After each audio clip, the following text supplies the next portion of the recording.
अपने आशीर्वचनों से हमारा मार्गदर्शन करें।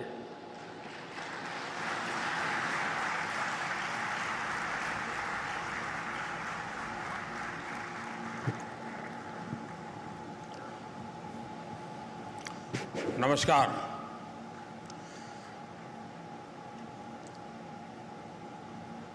केंद्र में मंत्रिमंडल के मेरे साथी और इसी क्षेत्र के सांसद, केंद्र के गृह मंत्री श्री अमित शाह, गुजरात के लोकप्रिय मृदु एवं मक्कम मुख्यमंत्री श्री भूपेंद्र भाई पटेल, राष्ट्रीय सुरक्षा सलाहकार श्री अजीत डोभाल जी,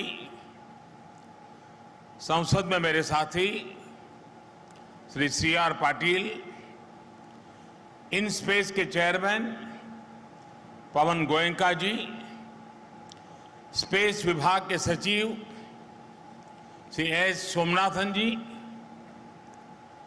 भारत की स्पेस इंडस्ट्री के सभी प्रतिनिधि, अन्य महानुभाव, देवी और सज्जनों,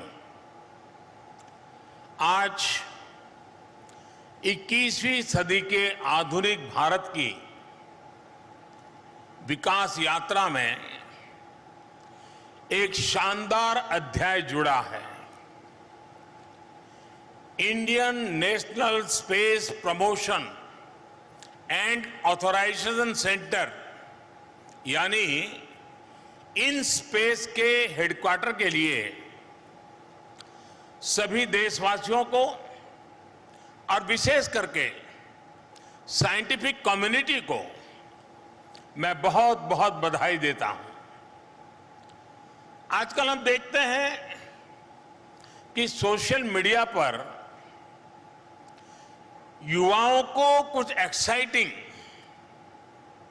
या इंटरेस्टिंग पोस्ट करना होता है तो उससे पहले वो अलर्ट करते हैं और अलर्ट में मैसेजिंग करते हैं, watch this space, watch this space. Bharat की स्पेस इंडस्ट्रीज के लिए इन स्पेस का लॉन्च होना वॉच दिस स्पेस मोमेंट की तरह ही है। इन स्पेस भारत के युवाओं को, भारत के बेस्ट साइंटिफिक माइंड्स को अपने टैलेंट दिखाने का एक अभूतपूर्व अवसर है। चाहे वो सरकार में काम कर रहे हो या सेक्टर में, इन स्पेस सभी के लिए बेहतरीन अवसर लेकर के आया है। इन स्पेस में भारत की स्पेस इंडस्ट्रीज में क्रांति लाने की बहुत क्षमता है और इसलिए मैं आज जरूर इस बात को कहूंगा कि watch this space, IN SPACe is for space, IN SPACe is for pace, IN SPACe is for ace. साथियों, दशकों तक भारत में स्पेस सेक्टर से जुड़ी प्राइवेट इंडस्ट्री को सिर्फ वेंडर के तौर पर ही देखा गया। सरकार ही सारे स्पेस मिशन और प्रोजेक्ट्स पर काम करती थी। हमारे प्राइवेट सेक्टर वाले लोगों से जरूरत के हिसाब से बस कुछ पार्ट्स और इक्विपमेंट्स ले लिए जाते थे। प्राइवेट सेक्टर को सिर्फ वेंडर बना देने की वजह से उसके सामने आगे बढ़ने के रास्ते हमेशा अवरुद्ध रहे। एक दीवार खड़ी रही जो सरकारी व्यवस्था में नहीं है, भले ही वो कोई वैज्ञानिक हो या फिर कोई युवा, वो स्पेस सेक्टर से जुड़े अपने आइडियाज पर काम ही नहीं कर पाते थे। और इस सब में नुकसान किसका हो रहा था? नुकसान देश का हो रहा था। और इस बात गवाह है कि आखिर बिग आइडियाज ही तो विनर्स बनाते हैं। स्पेस सेक्टर में रिफॉर्म करके उसे सारी बंदिशों से आजाद करके इन स्पेस के माध्यम से प्राइवेट इंडस्ट्री को भी सपोर्ट करके देश आज विनर्स बनाने का अभियान शुरू कर रहा है। आज प्राइवेट सेक्टर सिर्फ वेंडर बनकर नहीं रहेगा, बल्कि स्पेस सेक्टर में बिग विनर्स की भूमिका निभाएगा। भारत के सरकारी स्पेस संस्थानों का सामर्थ्य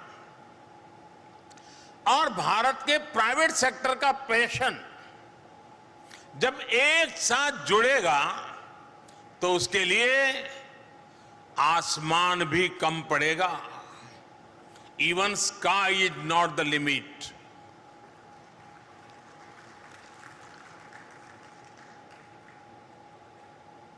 जैसे भारत के आईटी सेक्टर का सामर्थ्य आज दुनिया देख रही है, वैसे ही आने वाले दिनों में भारत के स्पेस सेक्टर की ताकत नई ऊंचाई पर होगी।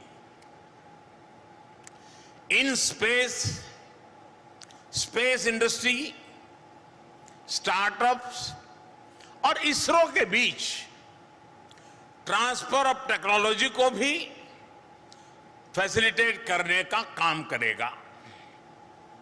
प्राइवेट सेक्टर इसरो के रिसोर्सेज का इस्तेमाल भी कर सके, इसरो के साथ मिलकर काम कर सके, ये भी सुनिश्चित किया जा रहा है। साथियों, स्पेस सेक्टर में ये रिफॉर्म करते समय मेरे मन में हमेशा भारत के युवाओं का असीम सामर्थ्य रहा। और अभी जिन स्टार्टअप्स में जाकर के मैं आया हूं, बहुत छोटी आयु के नौजवान और बहुत बुलंद हौसले के साथ वो कदम आगे रख रहे हैं। उनको देख करके, उनको सुन करके मेरा मन बड़ा प्रसन्न हो गया। मैं इन सभी नौजवानों को बधाई देता हूं। स्पेस सेक्टर में पहले की जो व्यवस्थाएं थी, उसमें भारत के युवाओं को उतने मौके नहीं मिल रहे थे। देश के नौजवान अपने साथ इनोवेशन, एनर्जी और स्पिरिट ऑफ एक्सप्लोरेशन को लेकर आते हैं। उनकी रिस्क टेकिंग कैपेसिटी भी बहुत होती है। ये किसी भी देश के विकास के लिए बहुत जरूरी होता है। लेकिन अगर कोई युवा कोई इमारत बनाना चाहे तो क्या हम उसे कह सकते हैं कि सिर्फ पीडब्ल्यूडी से बनवाओ? अगर कोई युवा कुछ इनोवेट करना चाहता है तो क्या उसे हम बोल सकते हैं कि ये काम सिर्फ गवर्नमेंट फैसिलिटी से ही होगा? ये सुनने में ही अजीब लगता है, लेकिन हमारे देश में अलग अलग सेक्टर्स में यही हालत थी। ये देश का दुर्भाग्य रहा कि समय के साथ रेगुलेशन और रिस्ट्रिक्शन, इसके बीच में जो अंतर होता है उसे भुला दिया गया। आज जब भारत का युवा राष्ट्र निर्माण में ज्यादा से ज्यादा भागीदार बनना चाहता है तो हम उसके सामने ये शर्त नहीं रख सकते कि जो करना है सरकारी रास्ते से ही करो, ऐसी शर्त का जमाना चला गया। हमारी सरकार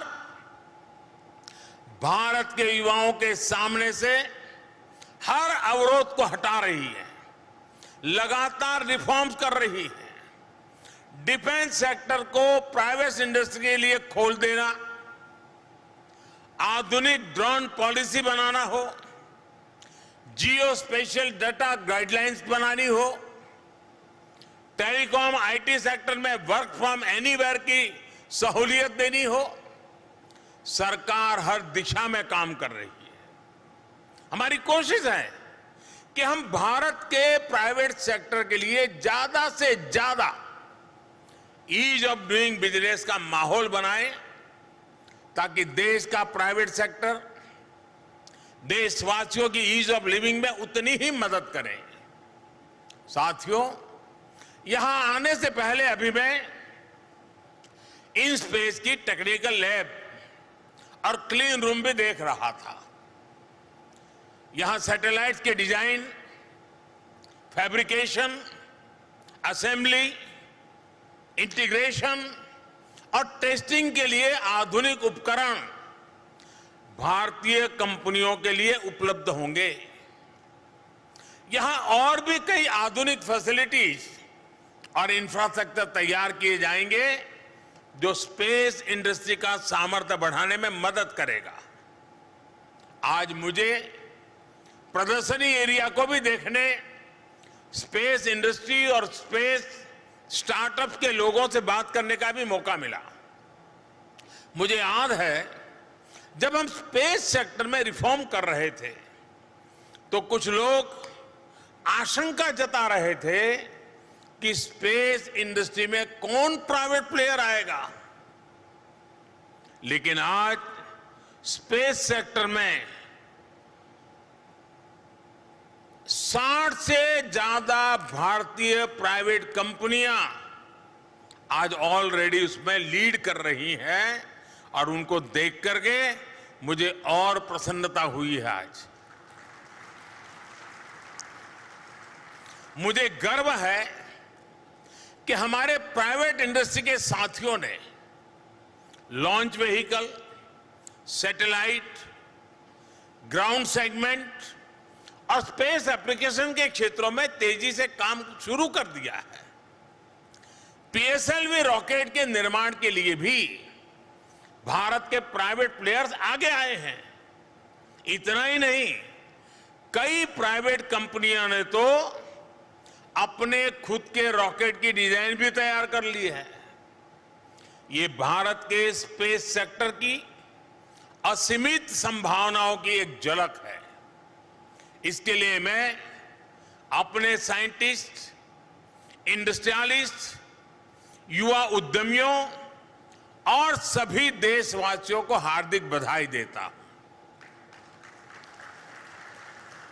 और इस पूरी यात्रा में ये जो नया मोड़ आया है, एक नई ऊंचाई का रास्ता चुना है, उसके लिए अगर मुझे किसी को सबसे ज्यादा बधाई देनी है, किसी को सबसे ज्यादा धन्यवाद देना है, तो मेरे इसरो के लोगों को धन्यवाद देना है। हमारे इसरो के पुराने सचिव यहां सामने बैठे हैं, जिन्होंने इस बात को लीड किया और अब हमारे सोमनाथ जी इसको आगे बढ़ा रहे हैं। और इसलिए मैं इसकी पूरी क्रेडिट मेरे इन इसरो के साथियों को दे रहा हूं, इन साइंटिस्टों को दे रहा हूं।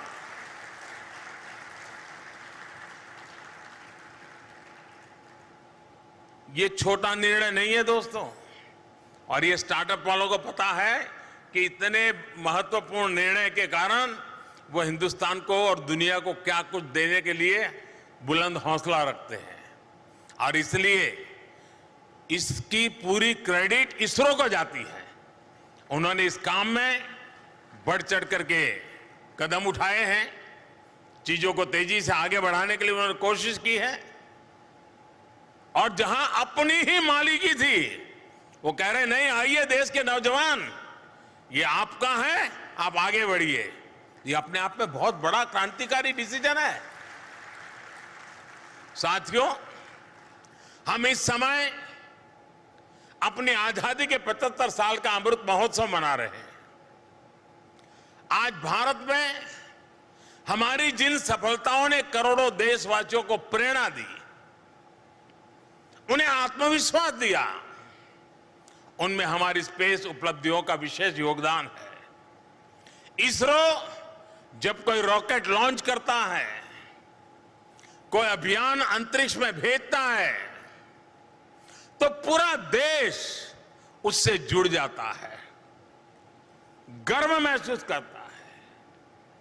देश उसके लिए प्रार्थनाएं करता है, और जब वो सफल होता है तो हर देशवासी आनंद, उमंग और गर्व से उसकी अभिव्यक्ति करता है, और उस सफलता को हिंदुस्तान का हर नागरिक खुद की सफलता मानता है। और अगर कहीं कुछ अनहोनी हो जाए, अकल्पनीय हो गया, तो भी देश अपने वैज्ञानिकों के साथ खड़े होकर उनका हौसला बढ़ाता है। कोई साइंटिस्ट है या किसान मजदूर है, विज्ञान की तकनीकियों को समझता है या नहीं समझता है, इन सब से ऊपर हमारा स्पेस मिशन देश के जन गण के मन का मिशन बन जाता है। मिशन चंद्रयान के दौरान हमने भारत की इस भावनात्मक एकजुटता को देखा था। भारत का अंतरिक्ष अभियान एक तरह से आत्मनिर्भर भारत की सबसे बड़ी पहचान रहा है। अब जब इस अभियान को भारत के प्राइवेट सेक्टर की ताकत मिलेगी, तो उसकी शक्ति कितनी ज्यादा बढ़ जाएगी, आप इसका अंदाजा लगा सकते हैं। साथियों, 21वीं सदी के इस समय में आपकी, हमारी जिंदगी में हर रोज स्पेस टेक्नोलॉजी की भूमिका बढ़ती जा रही है। जितनी ज्यादा भूमिका, जितने ज्यादा एप्लीकेशन, उतनी ही ज्यादा संभावनाएं। 21वीं सदी में स्पेस टेक एक बड़े रिवॉल्यूशन का आधार बनने वाला है। स्पेस टेक अब केवल दूर स्पेस की नहीं, बल्कि हमारे पर्सनल स्पेस की टेक्नोलॉजी बनने जा रही है।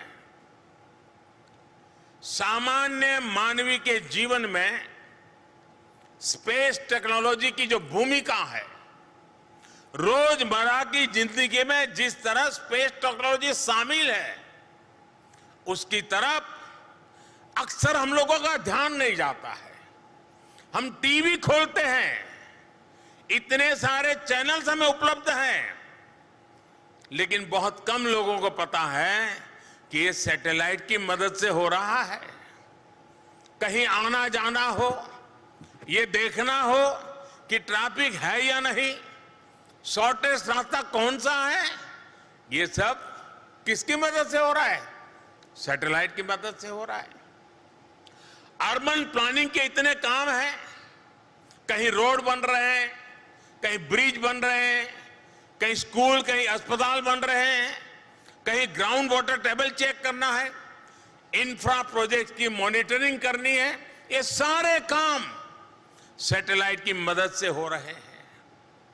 हमारे जो कोस्टल एरियाज हैं, उनकी प्लानिंग के लिए, उनके डेवलपमेंट में भी स्पेस टेक्नोलॉजी की बड़ी भूमिका है।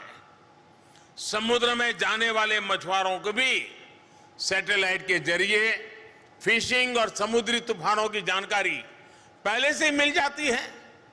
आज बारिश के जो अनुमान आ रहे हैं और करीब करीब सही निकल रहे हैं, उसी प्रकार से जब साइक्लोन आता है, एग्जैक्ट उसका फॉल पॉइंट क्या होगा, किस दिशा में जाएगा, कितने घंटे, कितने मिनट पर वो फॉल करेगा, ये सारी बारीकियां सैटेलाइट की मदद से मिल रही है। इतना ही नहीं, एग्रीकल्चर सेक्टर में चाहे फसल बीमा योजना हो, सॉइल हेल्थ कार्ड का अभियान हो, सभी में स्पेस टेक्नोलॉजी का इस्तेमाल हो रहा है। बिना स्पेस टेक्नोलॉजी के हम आज के आधुनिक एविएशन सेक्टर की कल्पना भी नहीं कर सकते। ये सब सामान्य मानवीय के जीवन से जुड़े हुए विषय हैं। भविष्य में, और आपको मालूम होगा इस बार बजट में हमने टीवी के माध्यम से बच्चों को ट्यूशन देने का, पढ़ाने का एक बड़ा अभियान करने की योजना बजट में बताई है। इतना ही नहीं, जो कॉम्पिटिटिव एग्जाम में जा रहे हैं और जिन बच्चों को गांव छोड़कर के बड़े शहरों में बहुत महंगी फी देकर के ट्यूशन लेना पड़ता है, उसको भी हम इस सैटेलाइट के माध्यम से उसके घर तक इसके रिक्वायरमेंट के अनुसार सिलेबस तैयार करवा रहे हैं, ताकि बच्चे, उनको एक्स्ट्रा खर्चा न पड़े और गरीब बच्चा भी अच्छे से अच्छी ट्यूशन सैटेलाइट के माध्यम से अपने टीवी स्क्रीन पर, अपने लैपटॉप के स्क्रीन पर, अपने मोबाइल पर आसानी से प्राप्त कर सके। उस दिशा में हम जा रहे हैं। साथियों, भविष्य में ऐसे ही अनेक क्षेत्रों में स्पेस टेक का इस्तेमाल ज्यादा से ज्यादा बढ़ने वाला है। हम कैसे स्पेस टेक्नोलॉजी को सामान्य मानव के लिए ज्यादा से ज्यादा सुलभ बना सके, कैसे space tech ease of living को बढ़ाने का माध्यम बने, और कैसे हम इस टेक्नोलॉजी का इस्तेमाल देश के विकास और सामर्थ्य के लिए कर सकते हैं, इस दिशा में इन स्पेस और प्राइवेट प्लेयर्स को लगातार काम करने की जरूरत है। जियो स्पेशियल मैपिंग से भी जुड़ी कितनी ही संभावनाएं हमारे सामने हैं। प्राइवेट सेक्टर की इनमें बहुत बड़ी भूमिका हो सकती है। हमारे पास आज सरकारी सैटेलाइट का बड़ा डेटा अवेलेबल है। अब आने वाले समय में प्राइवेट सेक्टर के पास भी अपना काफी डेटा होगा। डेटा की ये पूंजी आपको दुनिया में आपको बहुत बड़ी ताकत देने वाली है। इस समय दुनिया में स्पेस इंडस्ट्री का साइज करीब $400 बिलियन का है। 2040 तक इसके $1 ट्रिलियन इंडस्ट्री बनने की संभावना पड़ी हुई है। आज हमारे पास टैलेंट भी है, एक्सपीरियंस भी है, लेकिन आज इस इंडस्ट्री में हमारे पार्टिसिपेंट केवल जनभागीदारी यानी प्राइवेट पार्टनरशिप सिर्फ 2% है। हमें ग्लोबल स्पेस इंडस्ट्री में अपना शेयर बढ़ाना होगा और इसमें हमारे प्राइवेट सेक्टर की बड़ी भूमिका है। मैं आने वाले समय में स्पेस टूरिज्म और स्पेस डिप्लोमेसी के क्षेत्र में भी भारत की मजबूत भूमिका देख रहा हूं। भारत की स्पेस कंपनियां ग्लोबल बने, हमारे पास ग्लोबल स्पेस कंपनी हो, ये पूरे देश के लिए गौरव की बात होगी।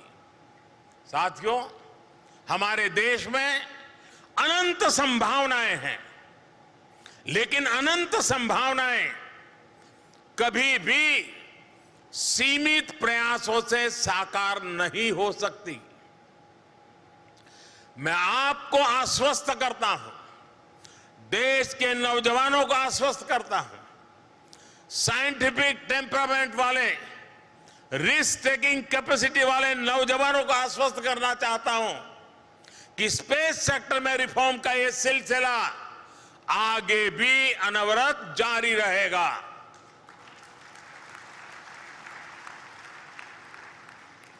प्राइवेट सेक्टर की जरूरतों को सुना जाए, समझा जाए, व्यापार की संभावनाओं का आकलन किया जाए, इसके लिए एक मजबूत मैकेनिज्म बनाया गया है।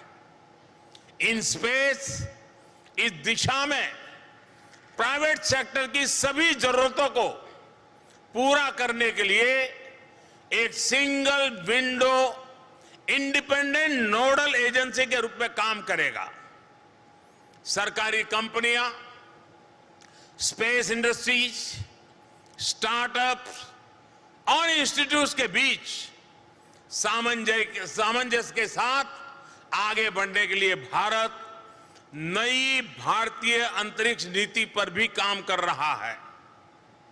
हम स्पेस सेक्टर में ईज ऑफ डूइंग बिजनेस को बढ़ावा देने के लिए भी जल्द ही एक पॉलिसी लेकर आने वाले हैं।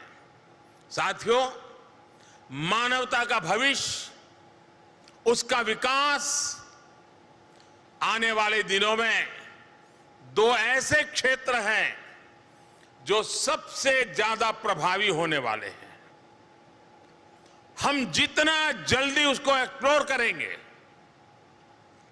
दुनिया की स्पर्धा में हम देरी किए बिना जितने आगे बढ़ेंगे, हम परिस्थितियों को लीड भी कर पा सकते हैं, कंट्रोल भी कर सकते हैं। और वो दो क्षेत्र हैं, एक है स्पेस, दूसरा है सी, समंदर। ये बहुत बड़ी ताकत बनने वाले हैं और आज हम नीतियों के द्वारा उन सबको एड्रेस करने का प्रयास कर रहे हैं और देश के नौजवानों को इसके साथ जुड़ने के लिए प्रोत्साहित कर रहे हैं। स्पेस के लिए हमारे युवाओं में, खास के स्टूडेंट्स में जो क्यूरियोसिटी हो, वो भारत के स्पेस इंडस्ट्री के विकास के लिए बहुत बड़ी ताकत होती है। इसलिए हमारा प्रयास है कि देश में बनी हजारों अटल टिंकरिंग लैब्स में स्टूडेंट्स को स्पेस से जुड़े विषयों से निरंतर परिचित कराया जाए, उन्हें अपडेट रखा जाए। मैं देश के स्कूलों और कॉलेजों को भी आग्रह करूंगा कि वो अपने विद्यार्थियों को स्पेस से जुड़ी भारतीय संस्थाओं और कंपनियों के बारे में बताएं, उनकी लैब्स की विजिट कराएं। इस सेक्टर में जिस तरह लगातार भारतीय प्राइवेट कंपनियों की संख्या बढ़ रही है, उससे भी इन्हें मदद मिलने वाली है। आपको ध्यान होगा कि भारत में पहले, मुझे मालूम नहीं ऐसा क्यों था, लेकिन था, मुझे ये दायित्व मिला उसके पहले स्थिति ये थी कि जब सैटेलाइट लॉन्च होता था तो उस पूरे क्षेत्र में किसी को एंट्री नहीं होती थी और हम जैसे जो नेता लोग होते हैं उनको वीआईपी की तरह वहां 12-15 लोगों को इनवाइट करके दिखाया जाता था कि सैटेलाइट लॉन्च हो रहा है और हम भी बड़े उत्साह के साथ देख रहे थे। लेकिन मेरी सोच अलग है, मेरा काम करने का तरीका अलग है। जब मैं पहली बार वहां प्रधानमंत्री के रूप में गया तो हमने एक निर्णय किया था। हमने देखा है कि देश के छात्रों में दिलचस्पी है,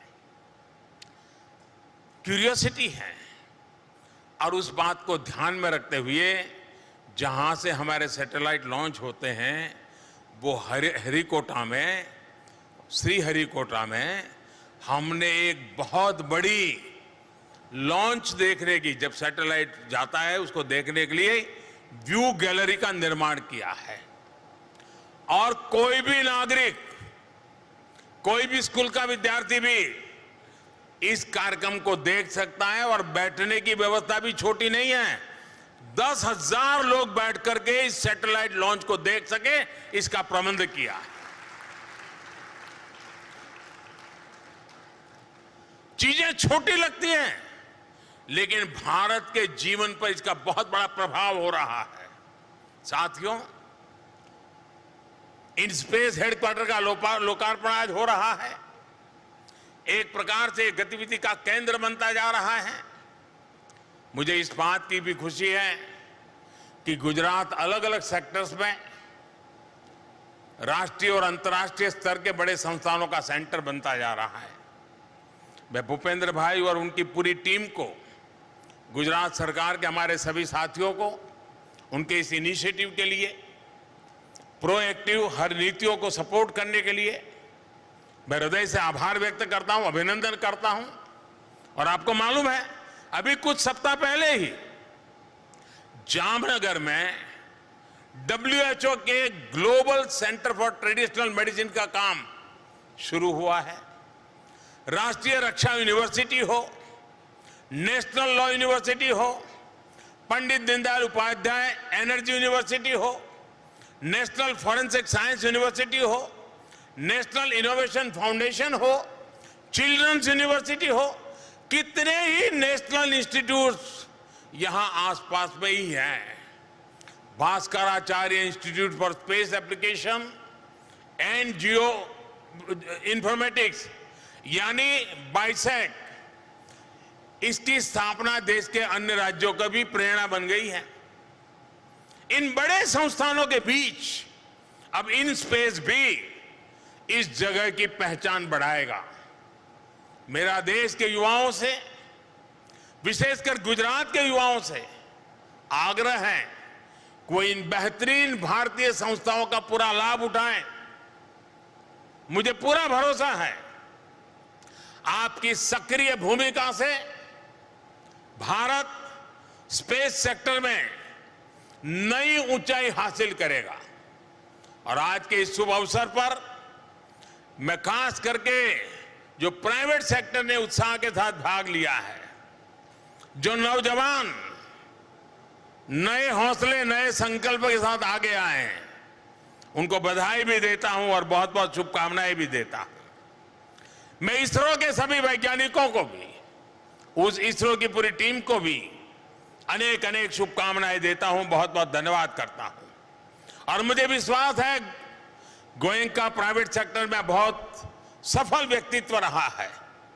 उनके नेतृत्व में इन स्पेस सच्चे अर्थ में जो सपना हमारा है, उस सपने को पूरा करने का सामर्थ्य लेके आगे बढ़ेगा। इन्हीं अपेक्षाओं के साथ, अनेक अनेक शुभकामनाओं के साथ मैं बहुत बहुत धन्यवाद देता हूं।